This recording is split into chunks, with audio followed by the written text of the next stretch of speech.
watch. Tonight, as always, the Curtain Raiser is a comprehensive news package which will focus on state, national and international stories. The second segment is dedicated for our Social Diary Corner, people and events, where we highlight social events of various degrees.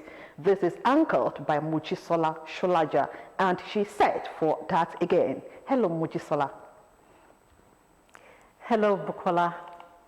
Glad to be here and glad to know you all are with us here on Ogtv. At the appropriate time, I'll be back to serve you different flavors of Owambe's, so don't miss it.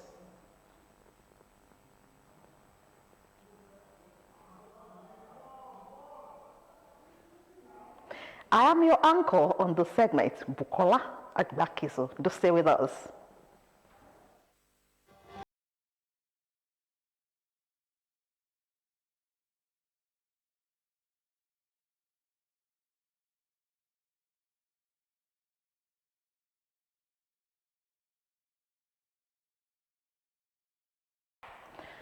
It is in your hands to make a better world for all who live in it. Ogun State government is to commence reconstruction and rehabilitation of various roads requiring government intervention in Ota area of Ogun State. Ogun State Governor Prince Dapo Abiodun made this declaration during the Thanksgiving service for the 180th anniversary of the advent of Christianity in Awori land held at Cathedral Church of St. James Ikpate Oyinbo, Ota. Governor Abiodun used the opportunity to call on the church to focus on preaching peaceful electoral process and coexistence. We'll bring you details of the report in the course of the bulletin later. The Ogun State Governor, Prince Dapo Abiodun, has congratulated a former Nigerian international and sports administrator, Segun Odegbami, as he clocked 70 years. Abiodun said Odegbami, through sports, particularly football, had brought accolades to Nigeria, Africa, and his state, Ogun. The governor, in a statement by his chief press secretary, Kunle Shomori, on Sunday, described the former Green Eagles winger and 1980 African Nations Cup winner as an enigma and one of the finest players in the round leader game. He added that the septuagenarian, as a sports administrator, has added value to sports management in the country and in the continent of Africa. Abiodun, who recalled how mathematical Odegbami mesmerized his opponents on the football pitch in the 70s and 80s, noted that his contributions to the game, both on and off the field, will forever be remembered and treasured by generations yet unborn, while lauding him for the establishment of a football college at Wasimi, Ogun State. The governor said the ex-international has opened a vista for budding sports talents to bloom into global recognition. Abiodun noted further that the establishment of a sports radio station in the capital city of Abeokuta by Odegbami reinforced his passion for the development of sports, not only in Ogun, but Nigeria and even beyond. He prayed for long life for the septuagenarian, whom he described as a pride of Ogun, expressing delight at the achievement of the football icon. Against the backdrop of the ongoing strike action in Nigerian universities, Academic Staff Union of Universities, ASU, has rejected the proposed payment of 10,000 naira support levy by the National Parent Teachers Association of Nigeria. Aderonke Adeyemi, in this special report, delves into the reasons for the rejection and the doom it spells on the Nigerian education system if left unaddressed. A report. Going down the memory lane, it will be recalled that the Academic Union of Universities, ASU, has had a long-drawn history of struggle with the federal government, and as a commentator recently put it, ASU's lone weapon against the government of the day is strike, seeking an end to a strike that has lasted for about 7 months. The National Parent Teachers Association of Nigeria, NAPTAN, has sought audience with the federal government over the lingering strike by the Academic Staff Union of Universities.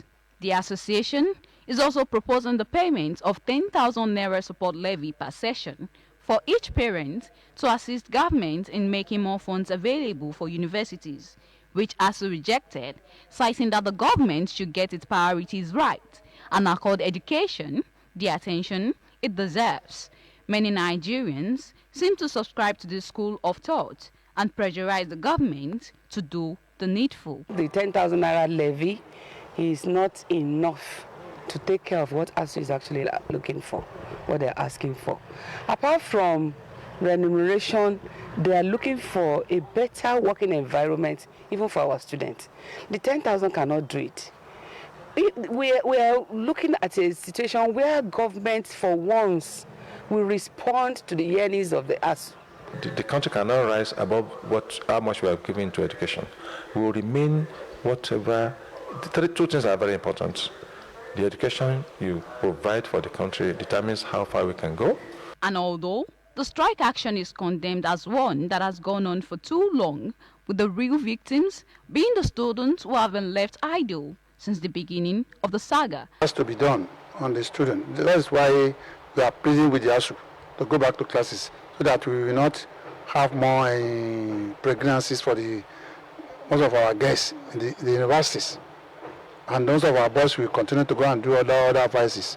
They pleaded for the government to accede to the demands of ASU and allow lecturers and students return to the classrooms. You should not rely on the 10,000 they are going to get from it. In fact, it's another burden on the parents. There are some people that can afford to do that. There are some that cannot afford to do it. We cannot say that because ASU is like that, you just continue to throw away whatever they request. Can we sit down and have a policy on education in Nigeria? Can we sit down and fund education properly in Nigeria? ASU has, however, remained persistent on government solving the problems of decay and inadequate infrastructures, archaic facilities and equipment, acute staff shortage, poor funding, decreased subvention, and non-payment of salary backlogs. Aderonke Adeyemi, Ogtv News. The West African Examinations Council (WAEC) has described as untrue claims that it carried out ranking on the performance of states in its recently released examination for school candidates.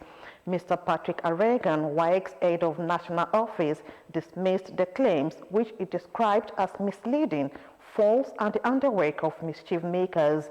Aregan, in an interview with newsmen in Lagos, said that the report did not emanate from the council. He stressed that the council read from some social media that WAEC has rated performance of states in recent West African Senior School Certificate Examination (WAEC), presumably the 2022 examination for school candidates. Aregan further observed malicious report rated Enugu as being first, followed by Edo and Benue with 93.9, 93.5 and 91.7% respectively, among others. In years past, Encouragement Initiative EL has prided itself in setting a benchmark through its product as they take charity work to an enviable level in society. This was the submission of the founder and executive director of the Encouragement Initiative, Dr. Rotimi Akinlesi, during the first alumni conference of the non-profit making organization at Ijebu-Ode, Ogun State. Aderonke Adeyemi has the details in this package. 6 years since its establishment, the Encouragement Initiative, EI, has trained over 350 trainees on how to start, fund, and manage a non-governmental organization, the legal framework of running an NGO, and the importance of volunteers to a non-for-profit organization. Against this backdrop, the first alumni conference of the Academy was held with the theme, Ignite, Igniting a Better and Sustainable Future. Less talk, more action. Executive Director, Encouragement Initiative, EI, Dr. Rotimi Akinlesi, described the organization as one drawn together by the common trend of doing something to change and impact the environment. There are people who are passionate, they want to help others, and they need to put structures in it. I just feel that the best thing we can do is bring everybody together, know those who are working in what space, and then you can collaborate. In his keynote address, the guest speaker, Very Reverend Father Patrick Ngoyi, emphasized on development as one that is based on the sustainability of every initiative.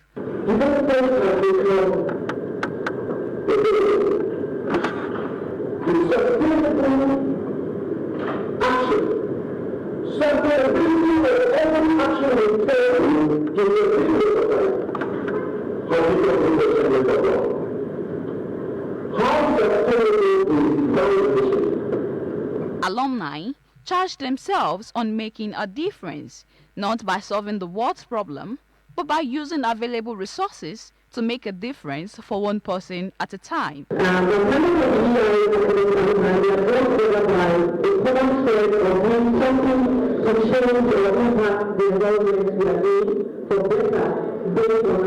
The occasion of the EI First Alumni Conference also serves as one to reaffirm their faith in efforts made and double such effort towards effective development of the society at large.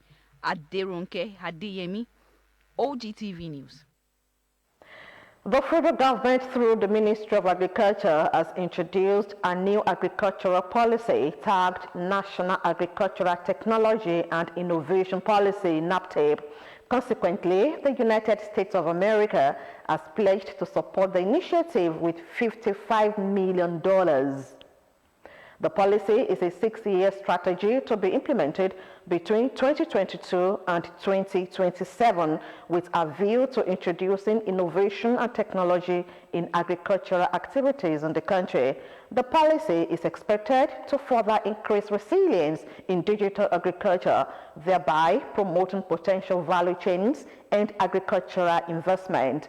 The document also covered the gross cutting areas of digital employment, smart agriculture, rural infrastructure development, nutrition, and export standardization.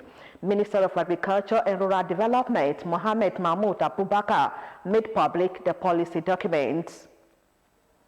It has outlined clear responsibilities and roles among the national, state, and local government actors with clear indicators and timelines for robust and collective tracking of progress throughout the period of implementing the policy. We'll provide direct food assistance in areas with high levels of acute food insecurity and to those experiencing greater vulnerability to price shocks.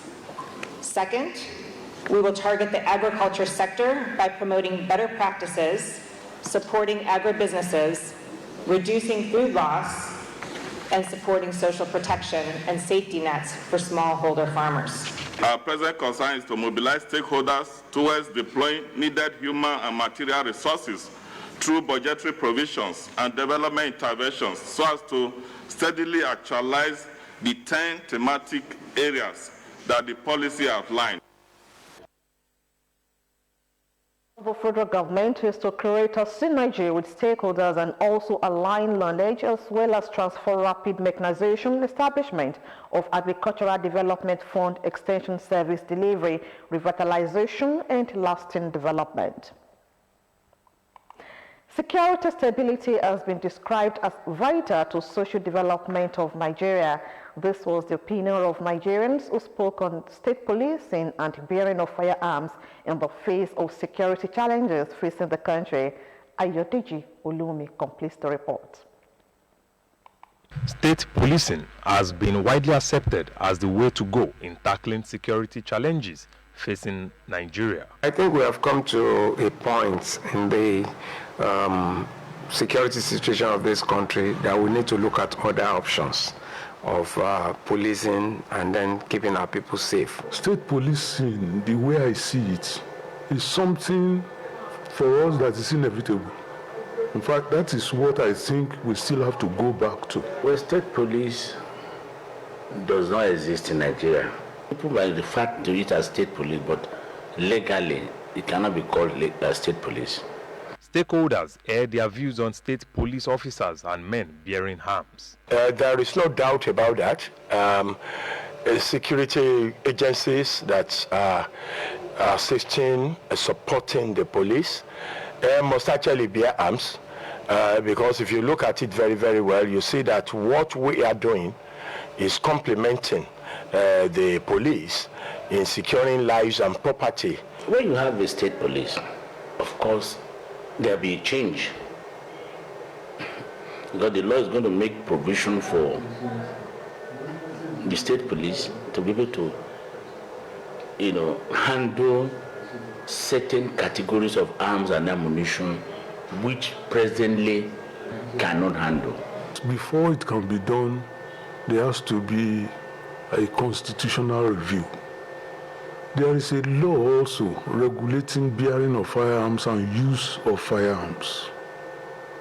And unless an amendment is made to that before individuals can begin to carry firearms. A public affairs analyst, Olayinka Mustafa, raises concern about effective training of officers against trampling on citizens' rights. If you look at the situation, economic situation today, I will tell you this is even very peculiar to Nigerians and other developing countries where there's inflation, there's economic hardship, people are angry. Nigerians are on the edge. See how we drive on the road rage. You just see somebody come down from his car and start shooting everybody on the road. So it will be very difficult if you legalize it. How do you control it? However, security top-notchers spoke on ways in ensuring adequate delivery of operations. If the law is amended like we are, asking for, so that we have state police in each of the state of the federation, of course, the process of training will be open. All of them are trained, even those that are not bearing arms, they are all trained. But you see, our concentration is on those that even bear arms, because it's indeed very, very important that they must know the nitty-gritty of this thing. This is a thing that, yes, it must not be used to harass the citizens that we are here to protect. Executive Secretary, Ogun State Security Trust Fund, Engineer Adeola Shosanwo, relay plans by the state government in ensuring that security is stabilized. Ogun State Security Trust Fund, we have spent millions of naira through the goodwill of His Excellency Prince Dr. Dapo Abiodun MFR. He has given them security, equipment to use. In the past, at least in the last 2 years, we have records of the number of safety elements.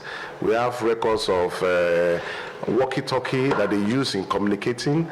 We have records of the bulletproof vest they have and been given to all the security apps. So we have most of those things that the governor is doing within his approval limits. They charged Nigerians not to relent in the fight against insecurity, as it is everybody's business. Ayodeji Olumi, Ogtv News. The National Drug Law Enforcement Agency has foiled an attempt by a syndicate to export illicit drugs through the Lagos State Airport during an outward clearance of passengers on an Ethiopian airline to Oman via Addis Ababa. The NDLEA spokesperson, Femi Babafemi, said in a statement on Sunday in Abuja that a suspect, Jonah Chukwemeka, was arrested in connection with the drugs. Babafemi said a total of 1,995 tramadol tablets with a gross weight of 900 grams hidden in low-cost bins in his luggage was intercepted. He said the bag containing the illicit substance was handed over to the suspect at the airport by one Olagoju Abbas, who was promptly arrested. In the same vein, packs of tramadol 225 milligrams containing 119,500 capsules were also transferred to the NDLEA by the Nigeria Customs Cargo Wing of Murtala Mohammed International Airport. Meanwhile, the NDLEA officers on Saturday raided a car shop, Bolak Motors, at Ewela bus stop, Oshodi, where bags of 615.2 kilograms cannabis were recovered along with 9 vehicles. The National Agency for Food and Drug Administration and Control, NAFDAC, has assured Nigerians that COVID-19 vaccines produced in Nigeria will meet international standards with the strengthening of the agency.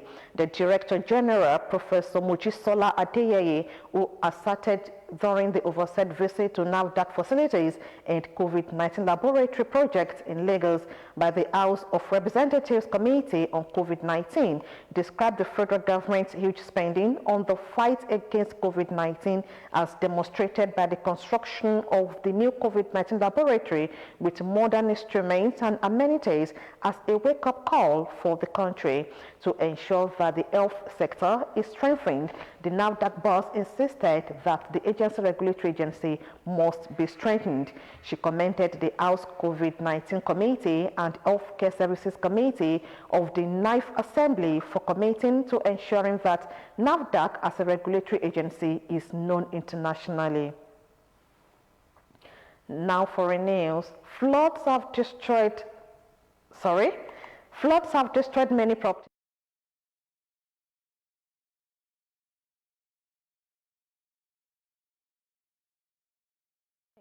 Destroying property worth millions of naira and causing many deaths in some cases, adding that the disaster affected major parts of Achusa, Agbe Village, Ayado Villa, Judges Quarters, among others. The areas are among the worst hit in the 2017 floods that displaced more than 120,000 persons in the Benue capital, Makurdi. At Agbe Village, James Igbawa told journalists that the situation was beyond their control, adding that they reported the matter to all relevant authorities over the years, but no positive response. He said as a community, they could not do much as the situation required hundreds of millions to be addressed. Now foreign news. Angola has held a state funeral for ex-president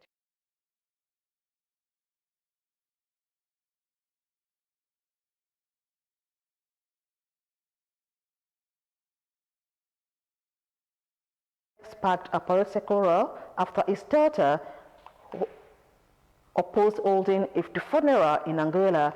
Mr. Dos Santos, a veteran of the independence war, was a dominant figure in Angolan political history, having ruled the country for 38 years. However, his legacy has been soiled by allegations of high levels of corruption and human rights violations while he was in power. Aside from the political class and foreign leaders, Angolan citizens outside the funeral have been paying tribute to Dos Santos, with some wearing t-shirts with his face on them. Now sport news. Ghana's Black Galaxies on Sunday recorded a 2-0 win over the Super Eagles CHAN team in Championship of African Nations CHAN 2023 qualified first leg in Cape Coast. After a goalless first half, Ghana found the opening goal of the game in the 49th minute from Daniel Afriyie. In this 86th minute, Seydou Suraj doubled Ghana's lead to give his side a 2-0 lead ahead of the return leg. The return leg is scheduled for Saturday, 3rd September at the MKO Abiola National Stadium, Abuja. The winner of the game on aggregate will qualify for CHAN 2023 in Algeria. As mixed reactions continue to trail the split decision in favor of the Ukrainian Alexander Usyk over Anthony Joshua on Sunday, the Shagamu-born boxer